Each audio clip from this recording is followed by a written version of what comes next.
नमस्कार शेतकरी मित्रांनो, तुमच्यासाठी सर्वात मोठी खुशखबर या व्हिडिओमध्ये आपण पाहणार आहोत। नमो शेतकरी महासन्मान निधी योजनेचा चौथा हप्ता शेतकऱ्यांच्या खात्यात वितरित होण्यास सुरुवात लवकरच होणार। शेतकरी मित्रांनो, या ठिकाणी बघू शकतात महाराष्ट्र शासनाचा नवीन GR आताच काही मिनिटांपूर्वी आलेला आहे। याबद्दलची अपडेट या व्हिडिओमध्ये सविस्तर पाहणार आहोत।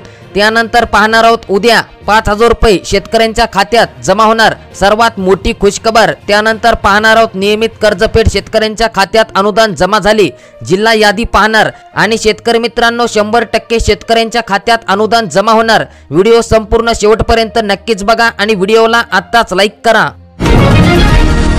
या ठिकाणी शेतकरी मित्रांनो बघू शकतात नमो शेतकरी महासन्मान निधी योजने अंतर्गत चौथा हप्ता लाभार्थ्यांना अदा करण्यासाठी तसेच प्रशासकीय खर्चासाठी निधी वितरित करण्याबाबत महाराष्ट्र शासनाचा 20 ऑगस्ट 2024 चा म्हणजेच की आताच काही मिनिटांपूर्वीचा महाराष्ट्र शासनाचा GR आहे। यामधील सविस्तर अपडेट पाहणार। शेतकरी मित्रांनो, प्रस्तावना या ठिकाणी बघू शकतात। सन 2023-24 च्या अर्थसंकल्पीय भाषणांमध्ये प्रधानमंत्री किसान सन्मान निधी योजनेत राज्य शासनाच्या अनुदानाची भर घालणारी नमो शेतकरी महासन्मान निधी योजना ही योजना घोषित करण्यात आली आणि त्यास अनुसरून केंद्र शासनाच्या प्रधानमंत्री किसान सन्मान निधी योजने अंतर्गत देण्यात येणाऱ्या प्रतिवर्ष प्रति शेतकरी 6000 रुपये या अनुदानामध्ये राज्य शासनाची आणखीन 6000 रुपये इतकी निधीची भर घालणारी नमो शेतकरी महासन्मान निधी योजना ही राबवण्यात येत आहे। शेतकरी मित्रांनो, संदर्भ क्रमांक 1 येथील शासन निर्णयान्वये मान्यता देण्यात आली आहे। तसेच सदर योजने अंतर्गत लाभार्थ्यांना लाभ अदा करण्यासाठी म्हणजेच की करण्यासाठी एक व राज्य स्तरावर स्थापन करण्यात येणाऱ्या राज्य प्रकल्प संनियंत्रण कक्षांच्या प्रशासकीय खर्चांसाठी एक अशी म्हणून 2 स्वतंत्र बचत खाती उघडण्यास संदर्भ क्रमांक 2 येथील शासन निर्णयान्वये मान्यता देण्यात आली। प्रस्तुत योजने अंतर्गत संदर्भ क्रमांक 3 अन्वये पहिला हप्ता माहे एप्रिल ते जुलै लाभार्थ्यांना अदा करण्यासाठी 1720 कोटी रुपयांचा निधी, संदर्भ क्रमांक 4 अन्वये दुसरा हप्ता ऑगस्ट ते नोव्हेंबर लाभार्थ्यांना अदा करण्यासाठी 1792 कोटी रुपये इतका निधी, तसेच संदर्भ क्रमांक 5 अन्वये तिसरा हप्ता म्हणजेच की डिसेंबर ते मार्च लाभार्थ्यांना अदा करण्यासाठी 2000 रुपये इतका निधी, अशा प्रकारे एकूण 5512 कोटी इतका निधी वितरित करण्यात आला आहे। आणि आता कृषी आयुक्तालय पुणे यांनी या संदर्भात संदर्भ क्रमांक 6 येथील पत्रान्वये केलेल्या विनंतीस अनुसरून 2024-25 मध्ये नमो शेतकरी महासन्मान निधी योजनेच्या लेखाशीर्ष अंतर्गत मंजूर तरतुदीमधून प्रस्तुत योजने अंतर्गत चौथा हप्ता एप्रिल ते जुलै लाभार्थ्यांना अदा करण्यासाठी एकूण 2041.25 कोटी, योजने अंतर्गत प्रशासकीय खर्चासाठी 20.41 कोटी रुपये, अशा प्रकारे एकूण 2061.66 कोटी इतका निधी वितरण करण्यास शासनाने अखेर मान्यता दिली आहे। शेतकरी मित्रांनो, शासनाचा निर्णय देखील पाहणार आहोत आणि सर्वात महत्त्वाचं म्हणजेच की चॅनलवर जर नवीन असाल तर आताच आपल्या चॅनलला तुम्ही नक्कीच सबस्क्राइब करा। तर शेतकरी मित्रांनो, शासनाचा महत्त्वाचा निर्णय या ठिकाणी बघू शकतात। नमो शेतकरी महासन्मान निधी योजने अंतर्गत चौथा हप्ता एप्रिल ते जुलै लाभार्थ्यांना अदा करण्यासाठी 2041.25 कोटी इतका निधी वितरण करण्यास व योजने अंतर्गत प्रशासकीय खर्चासाठी 20.41 कोटी असा एकूण 2061.66 कोटी इतका निधी वितरण करण्यास शासनाने मान्यता अखेर दिली आहे। शेतकरी मित्रांनो, खूपच महत्त्वाची अपडेट आहे। ही अपडेट सर्वात पहिले आपण आपल्या चॅनलवर देत आहोत। आता शेतकरी मित्रांनो, तुमच्या खात्यात 4000 रुपये की 2000 रुपये जमा होतील आणि 4000 रुपये किंवा 2000 रुपये पुढील हप्ता तुमच्या खात्यात कोणत्या तारखेला जमा होईल याबद्दलची सविस्तर माहिती आपण पुढील व्हिडिओमध्ये म्हणजेच की सकाळी याबद्दलची सविस्तर माहिती पाहणार आहोत। त्यामुळे शेतकरी मित्रांनो, तो व्हिडिओ पाहण्यासाठी आताच आपल्या चॅनलला सबस्क्राइब करा। महात्मा ज्योतिराव फुले शेतकरी कर्जमुक्ती योजना या योजने अंतर्गत प्रोत्साहनपर लाभ योजनेतील जिल्ह्यातील 37614 शेतकऱ्यांच्या खात्यांमध्ये 168 कोटी रुपये जमा करण्यात आले आहेत।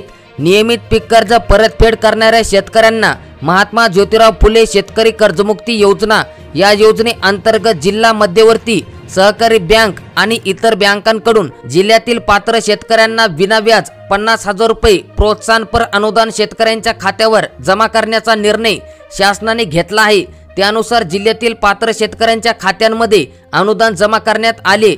याच दरम्यान 2017 ते 18 आणि 2018 ते 19 त्यासोबतच 2019 ते 20 या आर्थिक वर्षात नियमित पीक कर्ज परतफेड केलेल्या 699 खातेदारांचे अद्यापही आधार प्रमाणीकरण केलेले नाही, त्यामुळे त्यांच्या खात्यांमध्ये अनुदान जमा होणार नाही। शेतकरी मित्रांनो, ही अपडेट आहे सोलापूर जिल्ह्यातील संपूर्ण जिल्ह्यातील नियमितपणे कर्जफेड करणाऱ्या शेतकऱ्यांसाठी मोठी अपडेट पुढील व्हिडिओमध्ये पाहणार आहोत।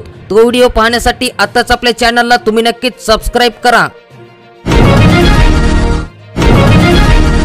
2023 मधील खरीप हंगामात पिकांचा विमा उतरणाऱ्या 4,38,203 शेतकऱ्यांपैकी नुकसान झालेल्या 3,64,799 शेतकऱ्यांच्या म्हणजेच की 83% शेतकऱ्यांच्या बँक खात्यात 3 टप्प्यांमध्ये एकूण 370 कोटी 85 लाख रुपयांची रक्कम वर्ग केली आहे। पीक विम्याचे 371 कोटी रुपये शेतकऱ्यांच्या बँक खात्यात वर्ग झाले। छत्रपती संभाजीनगर येथील 83% विमाधारकांना लाभ मिळाला, तर 73,000 शेतकरी अपात्र ठरवण्यात आले आहेत।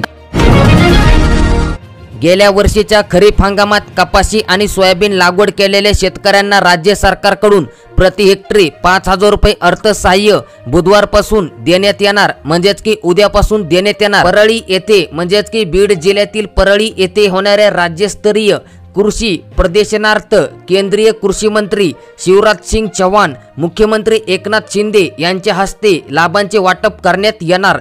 शेतकऱ्यांना लाभासाठी आधार संलग्न खात्यांची संमती द्यावी लागणार आहे। आतापर्यंत सोयाबीनच्या 48% तर कापसाच्या 46% शेतकऱ्यांनी आधार संमती दिल्या आहेत। गेल्या वर्षी खरीप हंगामात सोयाबीन आणि कापसाच्या दरात प्रचंड घसरण झाल्याने शेतकऱ्यांचे नुकसान झाले होते। अशा शेतकऱ्यांना प्रति हेक्टरी 5,000 रुपये मदत देण्याची घोषणा अर्थमंत्री अजित पवार यांनी अर्थसंकल्पात केली होती। त्यानुसार किमान 2 हेक्टरच्या मर्यादित जास्तीत जास्त 10,000 रुपये याप्रमाणे अर्थसहाय्य देण्यात येणार। त्यासंबंधीचा महाराष्ट्र शासनाचा GR आपण आपल्या चॅनलवर पाहितला देखील आहे। आणि शेतकरी मित्रांनो, शेतकऱ्यांना मदत देण्यासाठी एकूण 4,194 कोटी 68 लाख रुपयांचा निधी लागणार। यातील 1,548 कोटी 34 लाख रुपये कापूस शेतकऱ्यांना आणि 2,646 कोटी 34 लाख रुपये सोयाबीन उत्पादक शेतकऱ्यांना वितरित करण्यात येणार आहेत। तर आता शेतकरी मित्रांनो, कोणत्या शेतकऱ्यांना मदत मिळणार, तुम्ही पात्र आहेत का? तर शेतकरी मित्रांनो, कृषी विभागाने यासाठी जिल्हानिहाय तसेच तालुका निहाय याद्या तयार केल्या आहेत। ई पीक पाहणी केलेल्या शेतकऱ्यांनाच या अंतर्गत अनुदान मिळणार। राज्यातील 58,72,214 सोयाबीन उत्पादक शेतकऱ्यांना याचा फायदा होणार। 31,23,231 कपाशी उत्पादक या योजनेसाठी अपात्र असतील, अशी माहिती राज्याचे कृषी संचालक विनय आवटे यांनी दिली आहे। शेतकरी मित्रांनो, ही मदत तुम्हाला देताना ई पीक पाहणी ॲपवर नोंदणी केलेल्या शेतकऱ्यांनाच याचा लाभ मिळणार। तसेच शेतकऱ्यांचे बँक खाते देखील आधार संलग्न असावेत, अशी एक अट महत्त्वाची घालण्यात आली आहे।